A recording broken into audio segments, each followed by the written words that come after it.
नमस्कार मित्रों। कार्तिक का महीना शुरू हो गया है और हिंदू धर्म में इस महीने का विशेष महत्व है।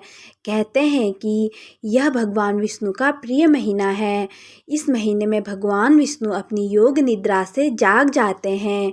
इस महीने में पवित्र नदियों का स्नान करने से पुण्य मिलता है। यदि हम पवित्र नदियों में स्नान नहीं कर सकते तो नहाने के पानी में गंगा जल मिलाकर उससे स्नान करें। जो व्यक्ति कार्तिक स्नान करता है उसे पुण्य फल प्राप्त होता है। साथ ही इस दौरान स्नान के बाद पूजा करनी चाहिए और फिर कथा भी पढ़नी चाहिए। कार्तिक मास की कथा इस प्रकार है। एक नगर में एक ब्राह्मण दंपति रहते थे और वे दोनों प्रतिदिन 7 कोस दूर गंगा व यमुना नदी में स्नान करने जाते थे। इतनी दूर आने जाने से ब्राह्मण की पत्नी थक जाती थी, इसलिए एक दिन उसने अपने पति से कहा कि हमारा एक पुत्र होता तो कितना अच्छा रहता। पुत्र के बहू आती तो हमें घर वापस आने पर खाना बना हुआ मिलता और बहू घर का काम भी कर देती। अपनी पत्नी की बात सुनकर ब्राह्मण ने कहा कि तू सही कह रही है, चल मैं तेरे लिए बहू ही ला देता हूँ। ब्राह्मण ने कहा कि एक पोटली में आटा डालकर कुछ मोहरें रख दे। ब्राह्मण के कहे अनुसार उसने पोटली बांध कर दी। पोटली लेकर ब्राह्मण चला गया। ब्राह्मण को सफ़र के दौरान यमुना के किनारे बहुत ही सुंदर लड़कियां दिखाई दी। वे रेत में घर बनाकर खेल रही थी। उनमें से एक लड़की ने कहा कि मैं अपना घर नहीं बिगाड़ूंगी, मुझे तो रहने के लिए यह घर चाहिए। लड़की की बात सुनकर ब्राह्मण मन ही मन सोचने लगा कि बहू बनाने के लिए यही लड़की उचित है। जब वह लड़की जाने लगी तो ब्राह्मण भी उसके पीछे पीछे उसके घर तक पहुंच गया और वहां जाकर ब्राह्मण ने उस लड़की से कहा, बेटी, कार्तिक मास चल रहा है, इसलिए मैं किसी के घर खाना नहीं खाता। मैं अपने साथ आटा लेकर आया हूँ।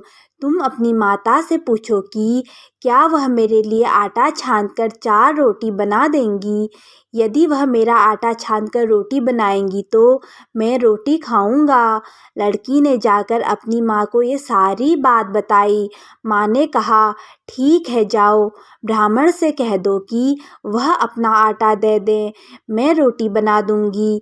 जब वह आटा छानने लगी तो आटे में से मोहरें निकली और वह सोचने लगी कि जिसके आटे में इतनी मोहरें हैं उसके घर में तो कितनी मोहरें होंगी। जब ब्राह्मण खाना खाने बैठा तो लड़की की माँ ने उस ब्राह्मण से पूछा, क्या आपका कोई लड़का है और क्या आप उस लड़के की सगाई करने जा रहे हो। यह सुनकर ब्राह्मण ने कहा कि मेरा लड़का तो काशी पढ़ने गया है, लेकिन यदि तुम कहो तो खांड कटोरे से विवाह करके तुम्हारी बेटी को अपने साथ ले जाऊं। लड़की की माँ ने कहा, ठीक है। इस पर लड़की की माँ ने लड़की की खांड कटोरे से शादी करके उसे ब्राह्मण के साथ भेज दिया। ब्राह्मण ने घर आकर कहा, रामू की माँ, दरवाज़ा खोल कर देख, मैं तेरे लिए बहू लेकर आया हूँ। ब्राह्मण की पत्नी भीतर से ही बोली, हमारे तो कोई बेटा नहीं है तो बहू कहाँ से आए। दुनिया ताने मारती थी, अब आप भी ताने मारने लगे हो। ब्राह्मण ने कहा, तू दरवाज़ा खोल कर तो देख। जब ब्राह्मण की पत्नी ने दरवाज़ा खोला तो देखा कि सामने बहू खड़ी है। उसने बहू का स्वागत किया और आदर सत्कार से अंदर ले गई। अब जब ब्राह्मण अपनी पत्नी के साथ नदी स्नान करने जाता तो पीछे से बहू घर का सारा काम करके और खाना बनाकर रखती थी। वह उनके कपड़े धोती और रात को हाथ पैर भी दबाती थी। इस तरह बहुत दिन बीत गए। ब्राह्मणी ने अपनी बहू से कहा कि बहू, कभी भी चूल्हे की आग मत बुझने देना और मटके का पानी ख़त्म मत होने देना। परंतु एक दिन चूल्हे की आग बुझ गई।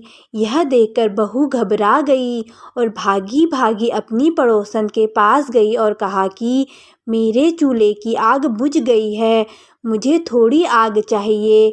मेरे सास ससुर सुबह स्नान करने गए हुए हैं, वह थके हुए घर आएंगे, इसलिए मुझे उनके लिए खाना बनाना है। इस पर पड़ोसन ने कहा कि तू तो बावली है, तुझे यह दोनों मिलकर पागल बना रहे हैं। इनके कोई पुत्र नहीं है और यह निसंतान हैं। बहू ने कहा, नहीं ऐसा मत बोलो, इनका बेटा तो काशी में पढ़ने गया है। इस पर पड़ोसन ने कहा, यह तुझे झूठ बोलकर लाए हैं, मेरी बात सच मान, इनके कोई बेटा नहीं है। अब बहू पड़ोसन की बातों में आ गई और कहने लगी कि अब आप ही बताओ कि मैं क्या करूं। पड़ोसन ने कहा कि करना क्या है, जब तुम्हारे सास ससुर आए तो जली हुई रोटियां बनाकर देना और बिना नमक की दाल बनाकर देना, खीर की करछी दाल में और दाल की करछी खीर में डाल देना। पड़ोसन ने उसे अच्छे से सिखा पढ़ा लिया और फिर जब उसके सास ससुर घर आए तो उसने न तो उनका आदर सत्कार किया और न ही उनके कपड़े धोए। जब उसने सास ससुर को खाना दिया तो सास बोली, बहू आज यह रोटियां जली हुई क्यों हैं और दाल भी अच्छी नहीं है।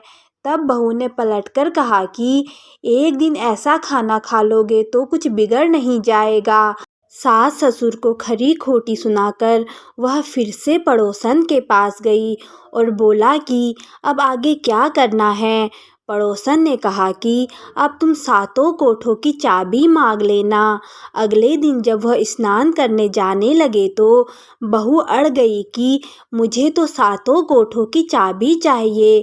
तब ससुर ने कहा कि इसे चाबी दे दो और सास ने बहू को चाबी दे दी। सास ससुर के जाने के बाद जब बहू ने दरवाजे खोले तो देखा कि किसी में अन्न भरा है, किसी में धन भरा है और किसी कोठे में बर्तन पड़े हैं। जब उसने ऊपर वाला सातवां कोठा खोला तो देखा कि शिव जी, पार्वती माता, गणेश जी, लक्ष्मी माता जी, पीपल पथवारी, कार्तिक के ठाकुर, राई दामोदर, तुलसी जी का बिड़वा, गंगा यमुना और 33 कोटि देवी देवता विराजमान हैं। वहीं पर एक लड़का चंदन की चौकी पर बैठा माला जप रहा है। यह सब देखकर उसने लड़के से पूछा कि तुम कौन हो। तब लड़का बोला कि मैं तेरा पति हूँ, अभी दरवाज़ा बंद कर दे, जब मेरे माता पिता आएंगे तब दरवाज़ा खोलना। यह देखकर बहू बहुत खुश हुई और 16 श्रृंगार करके सुंदर वस्त्र पहनकर अपने सास ससुर का इंतजार करने लगी। उसने अपने सास ससुर के लिए अच्छे अच्छे पकवान बनाए। जब उसके सास ससुर घर पर आए तो उसने उनका आदर सत्कार किया और प्रेम पूर्वक खाना खिलाया और हाथ पैर दबाने लगी। हाथ पैर दबाते दबाते बहू ने कहा कि माँ, आप इतनी दूर गंगा यमुना स्नान करने के लिए जाती हो तो आप थक जाती होगी, इसलिए आप घर पर ही स्नान क्यों नहीं करती हो। यह सुनकर सास कहने लगी कि बेटी, गंगा यमुना घर पर तो नहीं बहती है। तब उसने कहा, हाँ माँ जी, बहती है, चलो मैं आपको दिखाती हूँ। जब बहू ने सातवां कोठा खोलकर दिखाया तो उसमें शिव जी, पार्वती जी, गणेश जी, लक्ष्मी जी, कार्तिक के ठाकुर, तुलसी का बिड़वा, गंगा यमुना बह रही थी और 33 कोटि देवी देवता विराजमान हैं। वही चौकी पर बैठा एक लड़का माला जप रहा है। माँ ने उसे देखकर कहा कि बेटा, तू कौन है। लड़का बोला, माँ, मैं तेरा बेटा हूँ। तब ब्राह्मणी ने पूछा कि तू कहाँ से आया है। लड़के ने जवाब दिया कि मुझे कार्तिकेय ने भेजा है। माँ ने कहा, बेटा, यह संसार कैसे मानेगा कि तू मेरा बेटा है। माँ ने कुछ विद्वान पंडितों से मदद मांगी। पंडितों ने कहा, इस पार बहू बेटा खड़े हो जाएं और उस पार माँ खड़ी हो जाए। माँ ने चमड़े की अंगिया पहनी हो और छाती में से दूध की धार निकालकर बेटे की दाढ़ी मूछ भीगे और पवन पानी से गठजोड़ा बंधे, तब मानेंगे कि यह इस माँ का ही बेटा है। उसने ऐसा ही किया।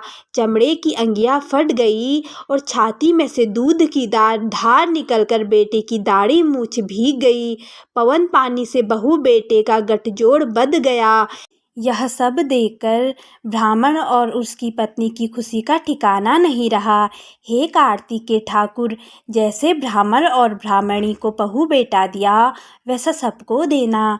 कहते हैं कि इस कथा को पढ़ने और सुनने से मनुष्य की सभी मनोकामनाएं पूर्ण होती है। जय श्री राधे कृष्णा।